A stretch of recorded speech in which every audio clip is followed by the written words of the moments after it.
उसका जब तक आप सही लाभ नहीं ले पाओगे तब तक उसका महत्व क्या मालूम पड़ेगा। कैसे जानोगे कि मालिक की हम पर दया उतर रही है। संसार में ऐसा कोई नहीं जिसको कोई दुख, तकलीफ, दिक्कत या परेशानी नहीं है। सबको अपनी अपनी समस्याओं से सब जूझ रहे हैं। और मना नहीं किया जाता कि आप समस्याओं का समाधान ना करें। जहां जैसे हो जाए, सबको चाहिए कि समस्याओं का समाधान जहां हो, जहां आपको सुकून मिले, चैन आराम मिले, वहां जाने में कोई दिक्कत नहीं। ये तो संसार का मामला है। और जिस संसार में आप रह रहे हो वो तो मृत्यु लोक है।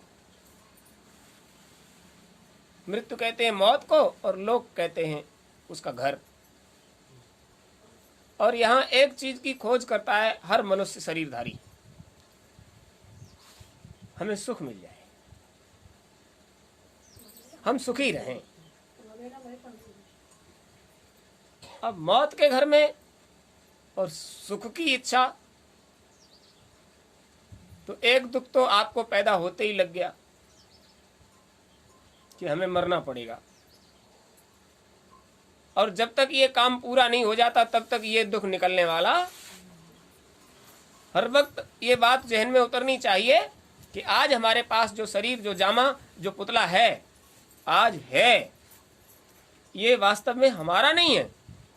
ये देने वाले ने हमको कुछ समय के लिए दिया। इस मकान में, इस जामे में, इस पुतले में बैठकर तुम अपना काम बना लेना। इसमें बैठकर आप अपना काम नहीं बनाओगे तो वो पहले तो इंतजार करता है, शायद अब चेत जाओ, शायद अब चेत जाओ। जिसको जानते मानते हो उसके संपर्क में आओ और उसकी दया मौज हो जाएगी तो उसका कुछ लाभ मिलेगा आपको। अब सबसे बड़ी समस्या ये है कि आप दुनिया में सबसे ज्यादा जिसे जानते मानते हो वो है आपका शरीर। इसे तो जानते हो, ये हमारा शरीर है। और शरीर के साथ जुड़ा हुआ अंतःकरण, उसकी नजर में एक चीज और है, स्वाद। स्वाद को भी जानते हो। और उससे भी बड़ी चीज है आपके पास पेट। पेट को भी जानते हो, शरीर को जानते हो, ये भी जानते हो कि हमारे पास स्वाद इंद्रियां हैं तो उनसे हमें स्वाद लेना है। और स्वाद के बाद ये भी पता है कि जब तक पेट नहीं भर जाए तब तक इसमें ठूसते रहो, ये भर जाए किसी तरह से। और ये अच्छी बात है कि आप बहुत अच्छे कलाकार हो कि आप इसको भरते रहे तो चलो भर तो गया, भर गया। अरे अब तो नहीं भरना पड़ेगा इसमें कुछ, वो भरा ही नहीं। अरे जब से पैदा हुए हो तब से आज तक भरी तो रहे हो, अभी नहीं भरा, फिर भी नहीं भर रहा। तो आप समझ लीजिए कि ये जो तृष्णा है जो आपके अंतर में समा गई है, ये तब तक नहीं भरती जब तक आपको उचित सत्संग नहीं। ये पेट की चिंता आपको इतनी ज्यादा इसलिए है क्योंकि आपको दे ही दिया है, इसीलिए कि इसकी चिंता रखो।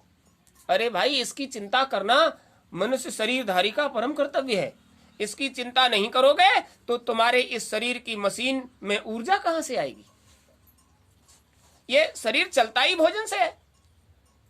अब भोजन से तो चलता है, लेकिन भोजन कैसा होना चाहिए ये बात आ जाती है। भोजन तो करना पड़ेगा आपको, तो भोजन कैसा करें आप कि आपका अंतःकरण उससे अपवित्र, अशुद्ध न हो। परमात्मा शुद्ध और पवित्र को ही पसंद करते हैं। अंतःकरण की शुद्धता और पवित्रता ही उनको पसंद है। कभी कभी आपका अंतःकरण इतना शुद्ध और पवित्र हो जाता है कि अपनी शरीर की, पेट की और मन की, इन सब चीजों को पीछे छोड़ देते हो और परमात्मा के प्रति अपना समर्पण भाव इतना उच्च कोटि से प्रदर्शित करते हो कि लगता है कि आज आप वास्तव में महात्मा। चलो आज ही ले लीजिए, आज महाशिवरात्रि का पर्व है, लगभग सभी लोग महात्मा हैं आज। कुछ लोग तो ऐसे हैं जिन्होंने सोच लिया होगा कि आज हम रोज खाते थे वो नहीं खाएंगे, ऐसे भी है। अरे खाओगे तो कुछ न कुछ। हाँ ये है, जो रोज खाते थे वो आज, मतलब आज के भोजन में तामसिक चीज आहार नहीं लेंगे। क्यों भाई, क्या परेशानी है? रोज खाते थे वही खा लो। नहीं नहीं, आज हमने व्रत लिया है, आज हमने संकल्प लिया है कि हम जो दैनिक जीवन में रोज आहार करते थे वो आहार हम नहीं करेंगे।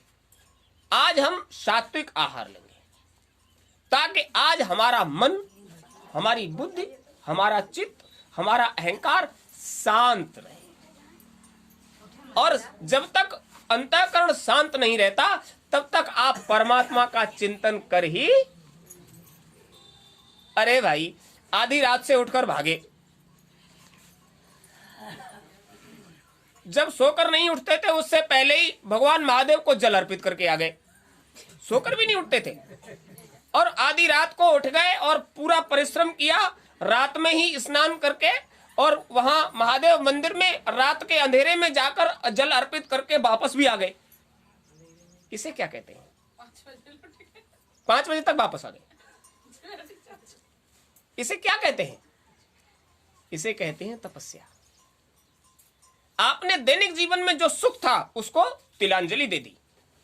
आज हम सो जाने से ज्यादा सुख कुछ होता ही नहीं शरीर के लिए।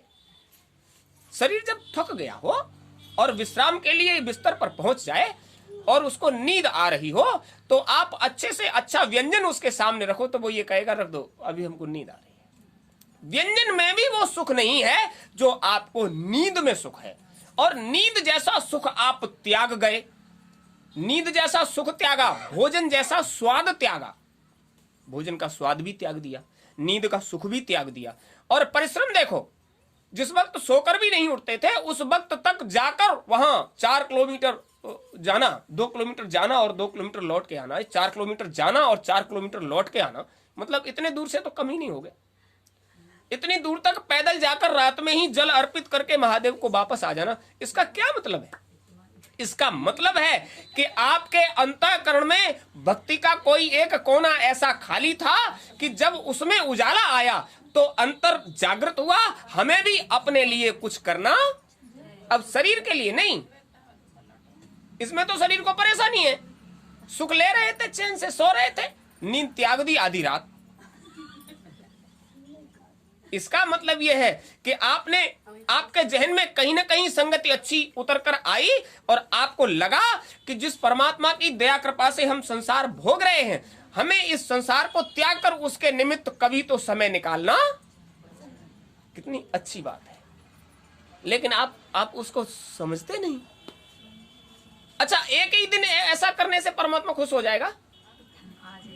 आज के बाद तो परमात्मा को न जल की जरूरत है, न मिष्ठान की जरूरत है, न आपकी तपस्या की जरूरत है। अब 6 महीने से पहले आप उधर जाओगे नहीं। एक ही बार में इतना पेट भर दिया, बेलपत्र से दबा दिया, प्लास्टिक की बोतलों से ढक दिया, किसी को न देखेंगे न दिखाई देंगे। एक ही बार में इतना सब हो गया। भाई, वास्तविकता यह है कि जैसे आपका चैतन्य आज अंतःकरण को चैतन्य करने में सफल रहा और उसने आपको दैनिक जीवन में जो वास्तव में जीवन जी रहे थे उससे विरत करके आपको तपस्वी बना दिया, आपको साधक बना दिया, आपको भक्त बना दिया, तो ये एक दिन में होने वाला, ये तो आपको नियम बनाना पड़ेगा। ये जरूरी नहीं है कि आप शिवालय में जाकर ही ऐसा करो। आपके पास शिवालय, आपके पास देवालय, आपके पास वो दरबार लगे हुए हैं कि उन दरबारों में आप उधर मत जाइए, तो यहीं बैठकर यात्रा कर लीजिए। आप चलो तो अंतर में जब आप यात्रा करोगे तो ऐसा कोई मठ मंदिर नहीं, ऐसा कोई दरबार नहीं जो तुम्हें अंतर में तुम्हारे इंतजार में नहीं बैठा है। हर दरबारी, तुम आओ, हम इधर दर्शन देते हैं। आपको बताया था, रोज रोज तो नहीं जा पाते हैं। एक बार मनकामेश्वर महादेव पहुंचे तो उनकी मौज हो गई, तो सामने आए, आकर बातचीत किया। क्यों आए सामने? आपने जब अंतःकरण में यह दृढ़ संकल्प कर लिया कि हम लक्ष्य तक पहुंचने के बाद ही अगला कदम उठाएंगे, पहले हमें यह कदम लक्ष्य तक पहुंचाना है, तो परमात्मा को भी आपके निमित्त प्रकट होना पड़ा। अब आपका संकल्प तो इतना ढुलमुल है, जितना 4 दिन में आप आहार करते उतना आहार का खर्चा एक ही दिन में कर दोगे और कहोगे हम व्रत हैं। मना आपने 2 किलो दूध का खोया बना लिया और सबने मिलके खा लिया। हाँ, और उसमें जो लागत आई वो आप जो नित्य आहार करते थे उससे 10 गुनी हो गई। तो आपने बचाया क्या?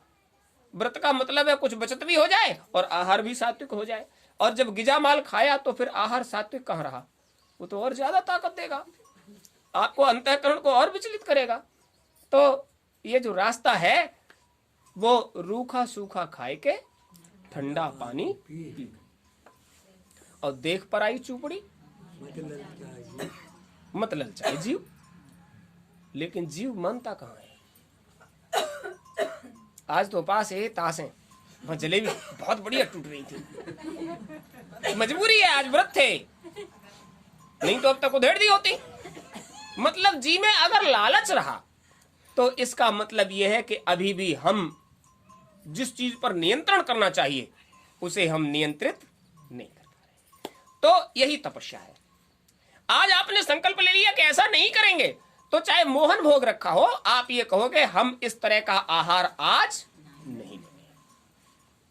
देखो, आप ही नहीं, संसार में जो भी आ गया है, जिसकी स्वादेंद्रियां प्रबल हो गई हैं, तो इंद्रियां जब उस पर पहुंचती हैं, ये सभी स्वाद की इंद्रियां हैं। आंख अच्छा देखना चाहती है, कान अच्छा सुनना चाहते हैं, नाक खुशबू चाहती है, बदबू चाहती नहीं, रसना स्वादिष्ट चीजों का रस आस्वादन करना चाहती है, कंठ अपने लिए अच्छा और दूसरे के लिए बुरा बोलना चाहता है।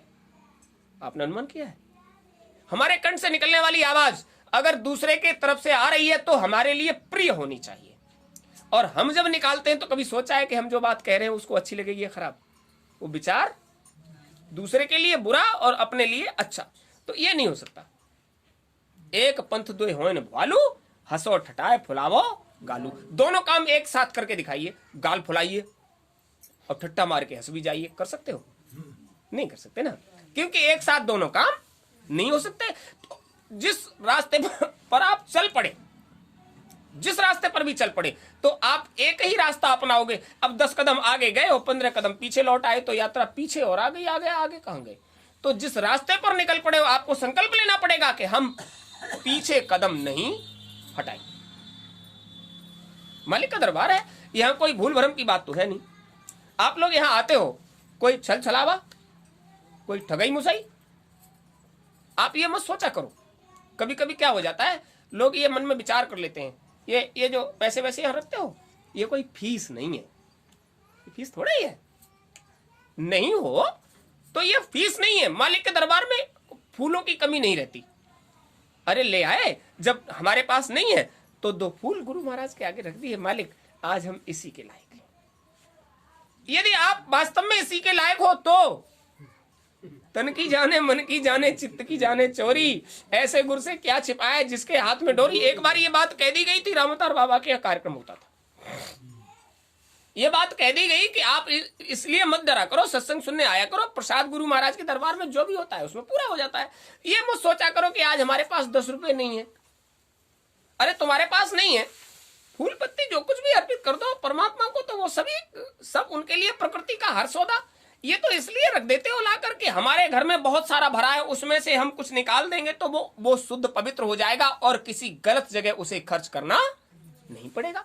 अच्छा, ये होता है, यहाँ लाके भी रख देते हो तो क्या होता है, उसका प्रसाद लाकर तुम्हारा तुम्ही को दे दिया जाता है।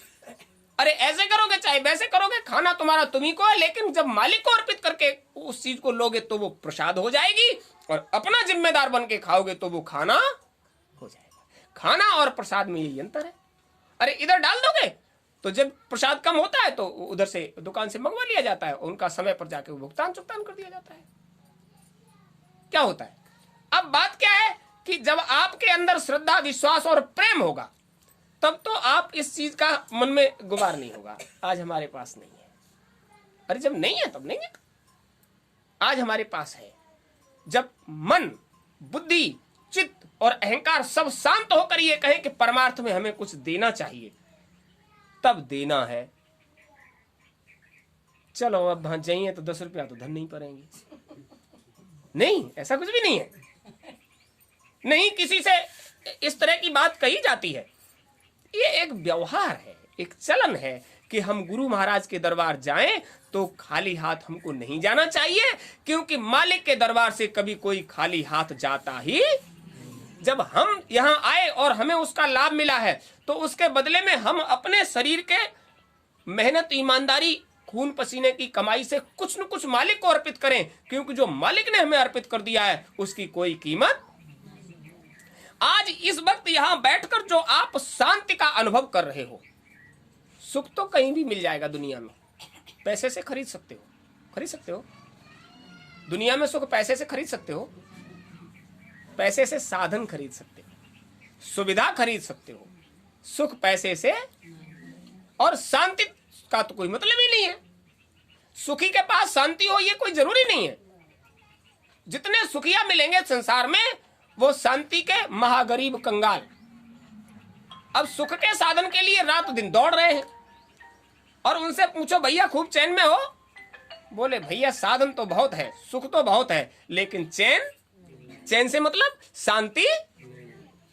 और ये रास्ता, ये पंथ, ये स्थान तो शांति का है। और जब तक अंतर में शांति नहीं है तब तक आपका साधन, भजन, भक्ति वक्ति सब किसी काम का। ये तो जब चित्त शांत होता है, मन शांत होता है, बुद्धि शांत होती है, अहंकार शांत होता है, तब ये चीज हासिल होती है। और इसी शांति की स्थापना के लिए अंतर में, इसी शांति को पाने के लिए जितने महापुरुष आज तक आपने जिनका इतिहास पढ़ा है वो सब इसी के लिए संसार को ठोकर मार कर और जब निकल पड़े, संसार के सारे सुखों को त्याग दिया। अभी सबसे बाद में महात्मा बुद्ध जी आए, उन्होंने पत्नी बच्चों सबको त्याग दिया।